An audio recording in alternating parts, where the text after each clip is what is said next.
All right, you guys, we are doing something that I am excited for today. We are installing IAG's new catch can. Last night I went through and I welded up just a quick bracket to get it in the location that I want. Now, this catch can isn't like your typical AOS, and I know some of you guys are asking, hey, why are you swapping from an AOS to a catch can? I'll get to that in a minute. This catch can is a universal product, which means that you're gonna have to build your own brackets if you want this catch can. Let me say that now. I think this is superior to a lot of the other ones on the market just because of the capacity and how well it's going to flow and breathe. An issue that we were having with our PCV system with the STI, both on the dyno when we got off of it and just with the car in general, is a lot of moisture being built up in the PCV system. Now, I don't want that dirty, water, contaminated, nasty oil going back into the system anymore. I decided against it. I was like, hey, I think I'm just gonna swap over to a catch can. The AOS does a very good job for a lot of street cars out there. Even the competition series one that we did have on the car does a fantastic job. But for what we're doing, I want something that breathes a lot better, and this new IAG catch can is going to do that for us. There are other options out there like radium, things of that nature, but this one it breathes so well that I don't think we're gonna have any PCV issues, because that was one of my concerns, is crankcase pressure once we started getting into high boost. Now, ideally, if I could mount this catch can to the firewall or the strut tower or something along those lines, I would. However, mine is actually mounted up to the transmission, so we're gonna have to keep all of the mounts that we build for this catch can either onto the transmission or onto the engine, so that way they move together. If we were to do a mount from the catch can to the strut tower and one to the transmission, the mounts are gonna break because you're gonna have flex between the engine and the transmission and the firewall, because obviously the firewall and the strut tower is not gonna move the same that the engine does. So this is what I have right now. There are all of these mounting holes going along this side here and along the back side there. We've got this situated to where I want it, and honestly it fills out that negative space in the back of the engine bay very well. Now, this is built for EJs, however I can make this work for the EG. So I just had to cap off some of these ports here, as you guys can see a little bit better on that one. All the ports that are not being used. So with the EG, we have one breather on each side of the head. We've got one breather on the block, and then we've got one more breather that we're going to be utilizing off of the oil cap right here. So all of that is going to vent up to that catch can. Now, there's a whole bunch of baffling and whatnot in here, which I'll show you guys in a little bit once we get this thing back out and once we have our brackets made. So first thing I need to do is figure out how I want the next bracket to go. I need to have one off of the side here that goes down there to our mount as well. We need to keep this thing from moving as much as possible, so I'm going to try to do one mount off of this side that goes down to where I have it on the transmission, and then we also have the other one off the back. I would like to do a third mount to make sure that thing doesn't like shake and jiggle, because as you guys can see, it's a little floppy at the moment. So for lines and whatnot, what we have is we have one -12 breather here. That's going to go straight down there to the crankcase breather, which is right where my finger's pointing. This port is going to go to the head. This port's going to go to the head. This port's going to go to the oil cap. Now, there's 3 other ports, because on EJs you have one additional port on the crankcase and you've got 2 additional ports on the block. So like I said, we're just capping off what we're not using. So let me start off here by figuring out how I want this next bracket to go. Oh, and to drain this thing, there is a petcock right down there. Yes, that is what that's called. It is a petcock. It's just the drain for it. So let me figure out how I'm gonna do this next bracket addition, so that way we can get that guy welded up on here as well. And then we can take this thing off and weld it up, and I'll show you guys a little bit more in detail on this thing.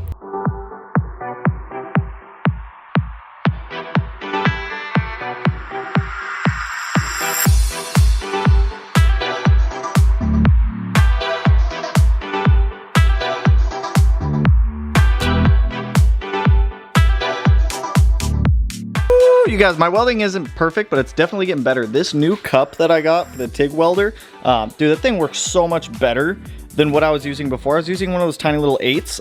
Dude, way better. So, like, check it out. Hold up. Let me fucking love myself here for a minute. Look at those welds. They ain't perfect, but they're definitely better from where I started. So, this is the bracket that I've gotten made so far. So, this bolts up to the transmission. I have to drill another hole that'll bolt up to the transmission. This angled piece comes down, bends. I had to cut it right here to clear the catch can, which that's an easy one. I'm also gonna come down here and trim out this section later. This is just the rough bracket. We're gonna make this thing finalized today. And then we've also got the secondary support piece that comes down. I just have this tack welded up right now, all right? It's not fully welded out, so let's kind of half and half at the moment, all right? I was playing with the welder and I was having fun. So I wanna get this test fit back in the car real quick, make sure that it is still stable. This, we're gonna have to build one more bracket that mounts up to the engine somewhere else, but I wanted to stabilize this guy off of this L piece. The other stabilization bracket might come off of here, so I don't know. We'll get it figured out. Let me test fit this in the car real quick and kind of see what we're looking at here. But so far, like, dude, I'm loving the way this thing's coming out. All right, let's see if part of our, oh, I forgot I still have the welding mask on. Hit the hood of the car with it. I was like, ugh. All right, so we're gonna slide you down right in there. Where's my bolt? Where's the bolt? Where'd the bolt go? I like that, so that way we have 2 supporting brackets coming off of this. Then we need to make 1 more supporting bracket coming off of the actual mount that we made to go a little bit lower on the transmission, and I already know where I'm gonna put it, so dope! Let's get those pieces fully welded out so that way that top supporting piece is done. It's a little less floppy, not as less floppy. It'll get less floppy once we put another mounting spot on here, but sick! I like it.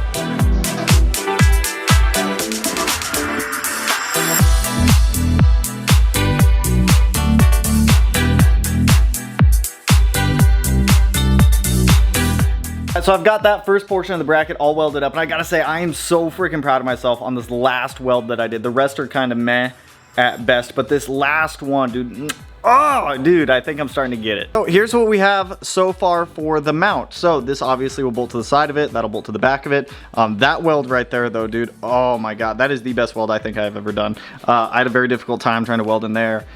Very difficult time on the edge because I kept, it like wanted to burn through and I was too hot, so that one was my bad. But that one right there, ooh, Jimbo, look at how good that weld is. So I'm gonna let this cool down for another like 10 minutes or so. Then we will get our fun catch can bolted up to our bracket, get it bolted back in the car, and then figure out where we want to run the other mounting plate for this, just so that way we don't have the wobbles, because off of just one mount it's gonna wobble regardless. So actually, how hot are you? Yeah, you're still pretty toasty. I'm not gonna touch you. I'll let this thing cool down for a little bit longer. All right guys, so I have a plan for this thing. So since the engine and transmission are bolted together, they move together. So the only place we cannot put a mount for that catch can is onto the frame, the firewall, anything that is not the engine or the transmission. So because of that, we can go ahead and utilize that one bell housing bolt we have there. I've got another one threaded down there that we can also put a bolt in, so that way that has 2 mounting spots. And then to keep it from being all floppy like that, there's a 10mm nut right down there on the engine. So I'm gonna make a small little like Z piece to go from that piece there up to the catch can, and I will I'm gonna shave all these brackets down and trim them down after we have everything like made, bolted up like that, so that way it looks clean. We're gonna paint it so that way it looks good as well. I'll grind down some of the welds so that way it looks kind of like a flush transition. So I just cut off a piece of scrap steel, and I know this isn't like a video that everyone's going to be like following or doing, but this is kind of like the process I go through whenever it comes to like fabricating, like especially as a beginner trying to learn. So I have a set of some things, these guys right here. So these are it's like a vice jaw for here to be able to bend metal. Like this is, I want to say this is 10 gauge. What is this? Yeah, so this is 12 gauge stainless. So in order to bend this, we have to use the propane torch over there, get this hot, and then we can bend it on here. Normally I'll use like a jack handle or something to be able to really put torque on that to be able to bend them. So I think I'm just gonna do 2 45s on this, so that way it's kind of like a big Z piece. We'll trim off the excess that we don't need, and then we can get this piece welded onto that longer piece that I have down there and get it bolted up to our catch can in here, and that should prevent it from being all floppy. Then we have 3 mounting points for that. I may add a 4th depending on if it's still floppy or not, but we're kind of limited on what we can do. There's a spot down by the axle, but I'm really trying to avoid bolting it down by the axle because I don't want anything down there. So let's go bend some metal and then try to weld it up.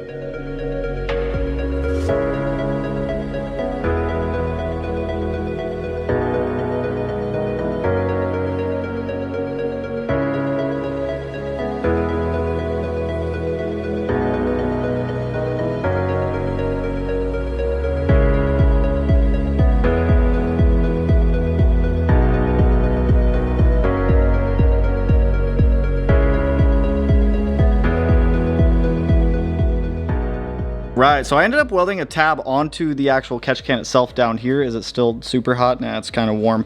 This actually lines up with the engine rather well. And I told you guys I'd show you, oh, fuck, dude, this thing's still hot. I told you I'd show you guys the inside of the baffling. It's this big screen, big mesh in there. And then on top of that, the lid has that like Scotch-Brite piece. Dude, this thing's like stupid warm.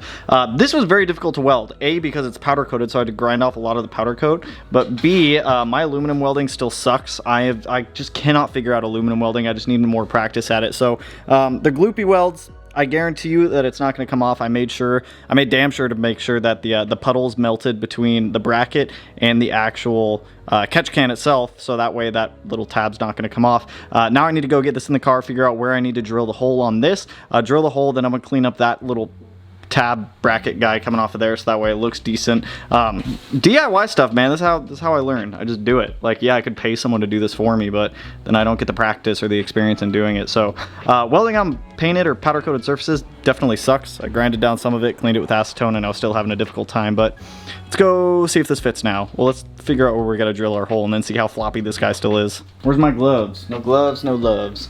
Now, I still think it's funny. A lot of people always ask me, Tanner, why does the Subaru take so long? Why does everything take so long? Why does it take so long? This is why. Like, DIYing, making like brackets like this and doing all this stuff myself, it's definitely much more time consuming than it would be to pay someone. But like I said, we don't get the experience if we pay someone else to do it. And I'm all about trying to learn how to do it myself versus rather than paying someone, because in the future, what it's gonna come down to is me getting more practice doing this stuff. So if we flip you around there, we're gonna line up our holes. And then after our brackets are all made and this thing's all mounted up, we're gonna clean up these brackets, not powder coat them, but we're gonna paint them that nice wrinkle black color that I'm literally obsessed with. Because wrinkle black the world. Honestly, I'm pretty happy with the way this is coming out. Pretty happy. I still think we're gonna have to make a third mount off of this. But I mean, that's not terrible. I might do a band that goes around here just to connect the backside a little bit more, so this thing's like a cradle. It'll also give more support to our bracket here, but we'll figure that out after we get this thing mounted up for the most part. But DIYing a lot of this stuff, like if you guys have been around the channel long enough, you guys know I don't pay anyone to do anything unless I absolutely have to, unless it's absolutely something that I cannot learn or figure out how to do. Granted, yeah, the tools do get expensive, but like I said, only one way to learn. So what I'm gonna do is put some white paint on where this thing's going to mount up, so that way that white paint will transfer over. Actually, this white paint is almost out. Looks like I'm using World Rally blue paint. Just where I have to drill this hole exactly. I've got that there. I'm gonna let that paint chill there for a minute, pull it off, and then we'll take this thing back out and drill our hole. Dope. I am super pleased with this, you guys. Like that thing, it's not gonna go anywhere. I am very, very, very happy with that. So now, let's go ahead, let's pull this thing off, let's weld those bands on there, clean up the brackets a little bit, get them painted, and then we can get this thing fully installed, and then start running the lines for this catch can, because it's gonna be dope. I'm excited. Let's clean it.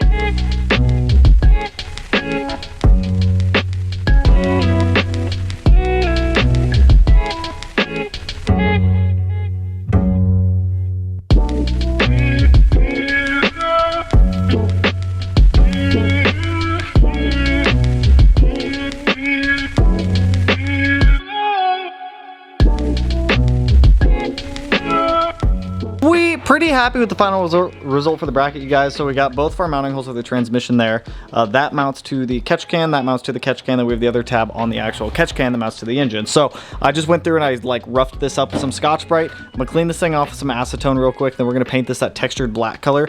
Just A, I don't want raw steel in there. B, I don't want raw steel on aluminum on the transmission. So let's get this thing painted. Let's make it look beautiful.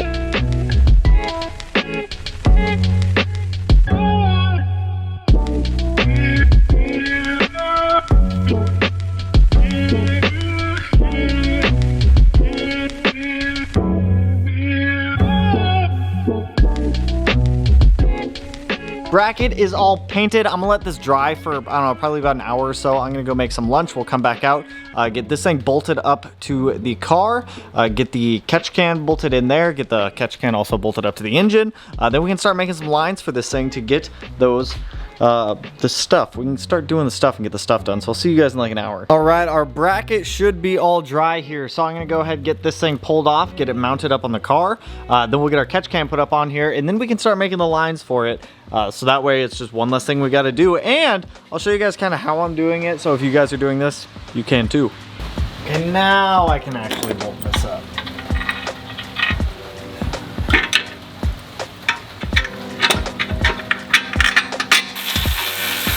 So now that we have our catch can mounted up, there's a couple different options for what you can do here. A, you can run AN fittings if you have options for AN fittings on the valve cover like I do. If you do not, don't worry, it's not the end of the world. You don't have to have AN fittings. You can buy these little push lock fittings, which are an AN on one side and then a push lock on the other side. Either option will work for you. Personally, I'm going to be using AN fittings because I'm already slotted for AN, as you guys can see. So I only have enough fittings to be able to make one line, and that's going to be the line from the catch can over to the passenger side valve cover. I do need to pop this guy off real quick just because I do need to fix the gasket that goes underneath this because it is kind of expanding outward from there, so I need to fix that real quick. So let me get one line made, and then I think I'm gonna have to order some fittings. I'm gonna need to get a dash 12 to push lock 90 for that one.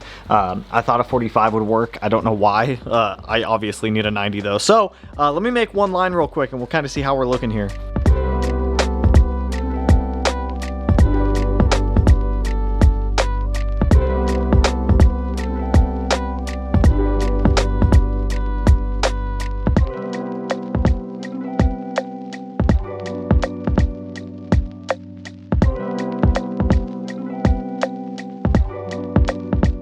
Yo, this is looking good. So we have this line done going from the passenger side head up, goes to our catch can here.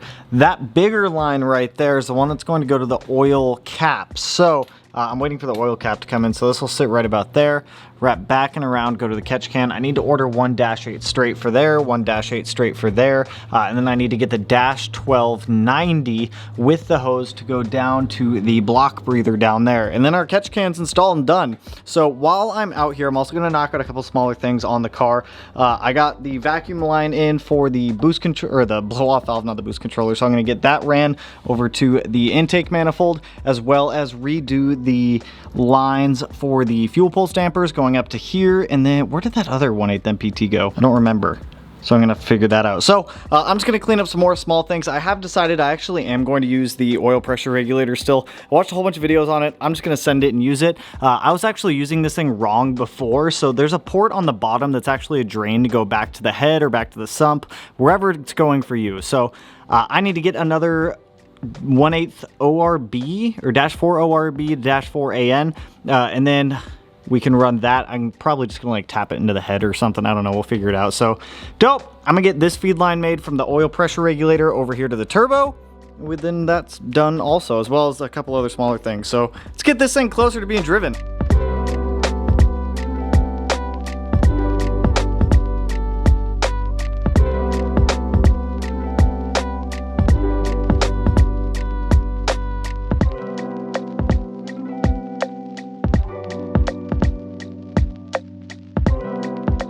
We are almost ready to rock and roll with this thing. All that's left to do before we can start driving this thing is finish the lines for the catch can, which I have to order fittings tonight. Power steering line, which I'll order tonight. Make the downpipe, everything's ordered for that. We just have to do it. Build this charge pipe, do the turbo support mount. I already have that. We just have to fabricate one and build one. Aside from that, I think everything else is pretty much done at this point, you guys. And this engine bay, it seems like every time we go back through and we make changes and we fix things on this, things just get better and better, and they look better and better. It's going to work better. Everything about going back through here and doing all this is going to be better. So I'm gonna go eat some dinner. I may come back out tonight, so I'm not sure if I'm gonna end the video quite yet. So I mean, we'll find out. I'm gonna go get some food though. All right, next morning, didn't end up coming back out. There's a lot more that I want to do, but I can't do because I'm waiting on the stuff to come in. I've ordered what I believe is everything. All the downpipe raw material will be here Monday, Tuesday. The stuff for the charge pipe will be here Tuesday. All the power steering lines will be here tomorrow and sometime next week. All the little crap is coming in this next week. This car should be running and driving by Friday. So that way we can go do the first drive on this thing and actually get to enjoy it and start breaking it in. The new catch can looks beautiful. It fills out that negative space in the back of the engine bay perfectly. And I'm excited to give it a try. The AOS, for a lot of people, the AOS is still gonna work for you. AOS is good for 99.9%, 99.99% of people, I will say. For us, we didn't think that the 1-inch breather would be big enough on the AOS to compensate for the PCV system. Plus, with it continuing to build up moisture like that, which granted, it is going to get better as the rings continue to seat, I'd rather just go to a catch can. Easy swap. Also, keep in mind that like high horsepower cars that like IAG makes, they run 2 competition series catch can or AOSs on their car. They don't run just one, they run two to help vent everything. So having that massive vent now should be solid for us. So that is all I've got for you guys on that one. If you are interested in that catch can, remember, keep in mind it is a universal fit. It is quite big and quite bulky, and it's not going to be for everyone, but it is a really cool piece. So that is all I've got for you guys on this one. If you like the video, you know what to do. Go ahead and hit that like button, turn it black, blue, green, yellow, purple, silver sign, whatever color it turns for you. And if you're not already subscribed to the channel and you want to be one of these corners, no idea which one I'll put it in quite yet, but with that, I will catch you guys in the next one. So peace out, homies. Woo!